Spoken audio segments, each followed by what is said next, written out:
आज का ये एपिसोड शुरू करने से पहले एक छोटी सी बात। क्या आप भी अपना पॉडकास्ट बनाने की सोच रहे हैं?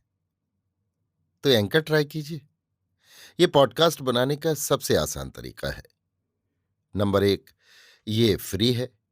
नंबर दो, इसमें कई सारे ऐसे टूल्स हैं जो आपको अपने फोन और कंप्यूटर पर रिकॉर्ड और एडिट करने की फैसिलिटी देते हैं। नंबर तीन, आप अपने पॉडकास्ट को डिस्ट्रीब्यूट भी कर सकते हैं, जिससे इसे स्पॉटिफाई और दूसरे प्लेटफॉर्म पर सुना जा सके। तो डाउनलोड कीजिए फ्री एंकर ऐप या विजिट कीजिए anchor.fm पर अपना पॉडकास्ट स्टार्ट करने के लिए। ये तो थी एक छोटी सी जानकारी, और अब शुरू करते हैं एपिसोड का सिलसिला। तो आज के एपिसोड में लीजिए सुनिए रविंद्रनाथ टैगोर के लिखे उपन्यास गोरा के 31वें भाग को मेरी यानी समीर गोस्वामी की आवाज में। विनय और ललिता को देखते ही सतीश न मालूम कहाँ से दौड़कर उनके पास आया और उन दोनों के बीच खड़ा हो दोनों के हाथ पकड़कर बोला, कहो, बड़ी बहन कहाँ है? क्या वो नहीं आई? विनय ने पॉकेट में हाथ डालकर और विस्मय भरी दृष्टि से चारों ओर देखकर कहा, बड़ी बहन? उफ, थी तो साथ ही में, न मालूम कहाँ खो गई। सतीश ने विनय को धक्का देकर कहा, बड़े आए, बताओ ना ललिता दीदी। बड़ी बहन कल आवेगी, ये कह ललिता परेश बाबू के कमरे की ओर चली। सतीश ने ललिता और विनय का हाथ पकड़ और अपनी ओर खींचकर कहा, चलो देखो हमारे घर कौन आया है। ललिता ने हाथ छुड़ाते हुए कहा, जो भी आए हों तेरे, अभी तंग मत कर, अभी बाबा के पास जाऊंगी। सतीश ने कहा, बाबा बाहर गए हैं, उन्हें आने में देर होगी। ये सुनकर विनय और ललिता दोनों को क्षण भर तसल्ली हुई।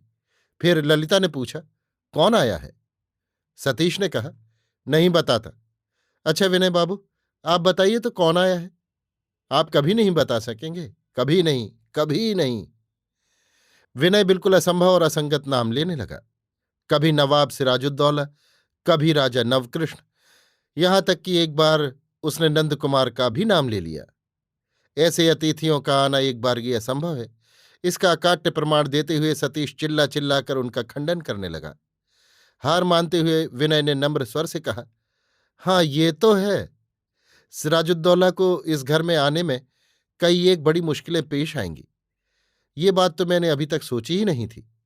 खैर, पहले तुम्हारी दीदी पड़ताल कराए, फिर अगर जरूरत होगी तो बुलाते ही मैं भी आऊंगा। सतीश ने कहा, नहीं आप दोनों चलिए। ललिता ने पूछा, कौन से कमरे में जाना होगा? सतीश ने कहा, तिमंजिले में। तिमंजिले की छत के कोने पर जो एक छोटी सी कोठरी है, उसके दक्षिण ओर धूप और वर्षा के निवारणार्थ एक टीन का छोटा सा आवरण दे दिया गया है। सतीश के पीछे पीछे इन दोनों ने जाकर देखा कि एक छोटा सा आसन बिछाकर उस छपरी के नीचे एक अधेड़ स्त्री चश्मा लगाए रामायण पढ़ रही है। उसकी उम्र करीब 45 वर्ष की होगी। सिर के आगे के बाल कुल उड़े हुए से जान पड़ते हैं और कोई कोई बाल सफेद भी हो चला है, किंतु गोरा चेहरा अब भी पके फल की तरह ज्यों का त्यों देख पड़ता है। दोनों भौहें के बीच एक काला दाग है। न हाथ में चूड़ी है और न बदन में कोई गहना। विधवा सी दिखती हैं। पहले ललिता पर दृष्टि पड़ते ही उसने झट चश्मा खोल पुस्तक को एक ओर रख बड़ी उत्सुकता के साथ उसके मुंह की ओर देखा। इसी क्षण उसके पीछे विनय को देखकर वो झट उठ खड़ी हुई और घूंघट बढ़ाकर भीतर जाना चाहा। सतीश झट दौड़कर उससे लिपट गया और बोला, मौसी तुम क्यों भागती हो? ये मेरी ललिता बहन है और ये विनय बाबू हैं। बड़ी बहन कल आवेगी। विनय बाबू का ये संक्षिप्त परिचय ही काफी था। उसके पहले ही विनय बाबू के संबंध में पूर्ण रूप से आलोचना हो चुकी है, इसमें संदेह नहीं। सतीश किसे मौसी कह रहा है ये न जानने के कारण ललिता चुपचाप खड़ी रही। विनय ने इस अधेड़ स्त्री के पैर छूकर उसे प्रणाम किया। ललिता ने भी विनय का अनुसरण किया। उस स्त्री ने झट भीतर से एक चटाई लाकर बिछा दी और कहा, बैठो बाबू, बेटी तुम बैठो। विनय और ललिता के बैठने पर वो भी अपने आसन पर बैठी और सतीश उसके बदन से सटकर बैठा। उसने सतीश को दाहिने हाथ से भरकर कहा, मुझे आप नहीं जानते, मैं सतीश की मौसी हूं। सतीश की मां मेरी सगी बहन थी। इस सामान्य परिचय के भीतर कोई ऐसी विशेष बात न थी, किंतु उस स्त्री के चेहरे और गले की आवाज में ऐसा एक विलक्षण भाव था जिससे उसके जीवन का गंभीर शोक से भरा हुआ पवित्र आभास प्रकाशित हो पड़ा। मैं सतीश की मौसी हूं, ये कहकर जब उसने सतीश को छाती से लगाया, तब उस स्त्री का जीवन वृत्तांत न जानने पर भी विनय का मन दया से पसीज गया। वो स्नेह भरे स्वर से बोल उठा, आप अकेले सतीश की मौसी होकर रहेंगी तो कैसे होगा? अगर आप सतीश के बराबर मुझे न समझेंगे तो सतीश के साथ मेरा झगड़ा होगा। एक तो वो मुझे विनय बाबू कहकर पुकारता है, भाई नहीं कहता, तो इस पर भी अब वो मुझे आपसे मौसी का नाता न जोड़ने देगा तो कैसे बनेगा? किसी के मन को वश में कर लेना विनय के बाएं हाथ का खेल था। इस सुशील प्रिय भाषी युवक ने बात की बात में उस स्त्री के हृदय में सतीश के साथ प्रेम का अंश ग्रहण किया। सतीश की मौसी ने पूछा, बच्चा तुम्हारी मां कहाँ है? विनय ने कहा, मुझे अपनी मां को खोए बहुत दिन हो गए, किंतु मेरे मां नहीं है, ये बात मैं मुंह से नहीं निकाल सकता।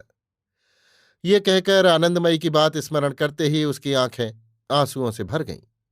बड़ी देर तक इन दोनों के बीच बातें होती रहीं। उस समय ऐसा नहीं जान पड़ा कि इनकी ये पहली मुलाकात है। सतीश इन दोनों की बातचीत में अप्रासंगिक बातें कहकर अपने लड़कपन का परिचय देने लगा। ललिता चुपचाप बैठकर इन दोनों की बातें सुनती रही। ललिता कोशिश करके भी आसानी से किसी से हिलमिल नहीं सकती। नए परिचय की खाई लांघने में उसे काफी समय लगता है। इसके अलावा आज उसका मन भी ठीक नहीं था। विनय जो अनायास ही अपरिचिता से बातों का सिलसिला जोड़ बैठा, ये भी उसे अच्छा नहीं लग रहा था। ललिता जिस संकट में पड़ी हुई है, विनय उसकी गुरुता न समझकर ही ऐसा निश्चिंत हो रहा है, ये सोचकर वो मन ही मन विनय को ओछा कहकर कोसने लगी। लेकिन गंभीर चेहरा बनाकर चुपचाप उदास बैठे रहने से ही विनय को ललिता के असंतोष से छुटकारा मिल जाता, ये भी बात नहीं थी। वैसा होने पर ललिता निश्चय ही मन बिगड़ कर कहती, बाबा से समझना तो मुझे है, लेकिन विनय बाबू ऐसी शक्ल बनाए बैठे हैं जैसे सारी जिम्मेदारी उन्हीं के सिर आ पड़ी हो। असल बात यह थी कि कल रात को जो आघात संगीत जगा गया था, आज दिन के समय उससे केवल व्यथा जागती थी। कुछ भी ठीक नहीं लग रहा था। इसीलिए आज ललिता पग पग पर विजय से मन ही मन लड़ती जा रही है। विनय के किसी व्यवहार से वो झगड़ा सुलझता नहीं। कहाँ इसकी जड़ है जहां सुधार होने से वो दूर होगा, ये अंतर्यामी ही जानते हैं।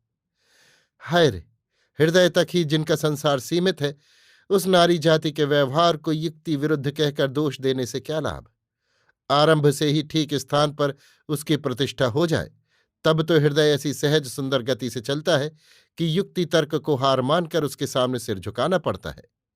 किंतु वैसे ही आरंभ में लेश मात्र भी विपर्यय हो जाने से ये बुद्धि के वश की बात नहीं रहती कि उसे सुधार दे। फिर राग विहाग हंसी क्रंदन किसी भी बात में क्या होने से क्या असर होता है, इसका हिसाब चाहना व्यर्थ हो जाता है। इधर विनय का हृदय यंत्र भी कुछ विशेष स्वाभाविक गति से नहीं चल रहा था। उसकी अवस्था अगर बिल्कुल पहले जैसी होती तो वो इसी क्षण दौड़ा हुआ आनंदमयी के पास जाता। गोरा की जेल की सजा की खबर विनय के सिवा और कौन मां को दे सकता है? उसके सिवा मां के पास सांत्वना देने के लिए और है भी क्या? इसी की व्यथा विनय के मन की गहराई में एक भार सी उसे दबाई जा रही थी। लेकिन ललिता को अभी छोड़कर चले जाना भी उसके लिए असंभव हो गया था। सारे संसार के विरुद्ध आज वही ललिता का रक्षक है। परेश बाबू के सम्मुख ललिता के संबंध में उसका कुछ कर्तव्य हो तो उसे वो पूरा करके ही जाना होगा। ये बात ये अपने मन को समझा रहा था, और मन ने भी थोड़े से प्रयत्न से ही ये बात समझ ली थी। प्रतिवाद की क्षमता ही उसमें नहीं थी। गोरा और आनंदमयी के लिए विनय के मन में चाहे जितना दर्द हो, ललिता का अत्यंत निकट अस्तित्व उसे आज ऐसा आनंद दे रहा था जैसे खुलेपन का, सारे संसार में एक ऐसे गौरव का बोध करा रहा था। अपनी एक विशिष्ट स्वतंत्र सत्ता का उसे ऐसा अनुभव हो रहा था कि उसके मन की व्यथा मन के निचले तल पर ही दबी रह गई। ललिता की ओर आज वो देख नहीं पा रहा था। बीच बीच में अपने आप ही जितना नजर पड़ जाता, ललिता के आंचल का अंश, गोद में निश्चल पड़ा हुआ हाथ, उतना ही उसे पुलकित कर जाता था। परेश बाबू को बाहर गए बहुत देर हो गई, अब भी लौटकर नहीं आए, ये देख ललिता वहां से उठ जाने के लिए छटपटाने लगी। उसको किसी तरह रोक रखने ही के लिए विनय सतीश की मौसी के साथ जी लगाकर बातें कर रहा था। आखिर ललिता का क्रोध रोके न रुका। वो विनय की बात में सहसा बाधा देकर बोल उठी, आप इतनी देर क्यों कर रहे हैं? बाबूजी कब आवेंगे इसका निश्चय नहीं।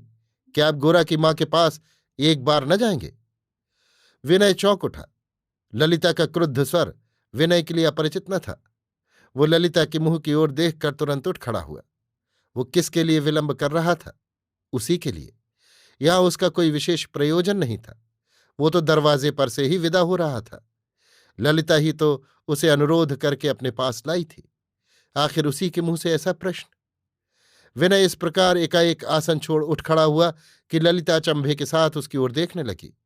उसने देखा, विनय के मुंह की स्वाभाविक प्रसन्नता एकदम लुप्त हो गई, जैसे फूंक मारने से चिराग बुझ जाता है। विनय का ऐसा म्लान मुख और उसके भाव का ऐसा परिवर्तन ललिता ने और कभी नहीं देखा था। उसके विनय की ओर देखते ही तीखा अनुपात एक कोड़े की मार से बार बार उसके हृदय को सालने लगा। सतीश झट खड़ा हो गया और विनय का हाथ पकड़ सिर हिलाकर विनती भरे स्वर में बोला, विनय बाबू बैठिए, अभी मत जाइएगा। फिर मौसी की ओर देखकर उसने कहा, विनय बाबू से जलपान करने को कहो। ललिता बहन विनय बाबू को क्यों जाने देती हैं? विनय ने कहा, भाई सतीश आज माफ करो। अगर मौसी चाहेंगी तो मैं और किसी दिन आकर प्रसाद पाऊंगा। आज देर हो गई है। विचार से बात कुछ विशेष नहीं, किंतु विनय के कंठ स्वर में ममता का भाव भरा था। उसकी करुणा और उसके मन के भाव को सतीश की मौसी समझ गई। उसने एक बार विनय और एक बार ललिता के मुंह की ओर चकित होकर देखा। ललिता तुरंत वहां से उठी और कोई बहाना करके अपने कमरे में चली गई। वो कई दिन इसी प्रकार अपनी करनी पर कुढ़कर आप ही आप रोती रही। अभी आप सुन रहे थे रविन्द्रनाथ टैगोर के लिखे उपन्यास गोरा के 31वें भाग को मेरी यानी समीर गोस्वामी की आवाज में।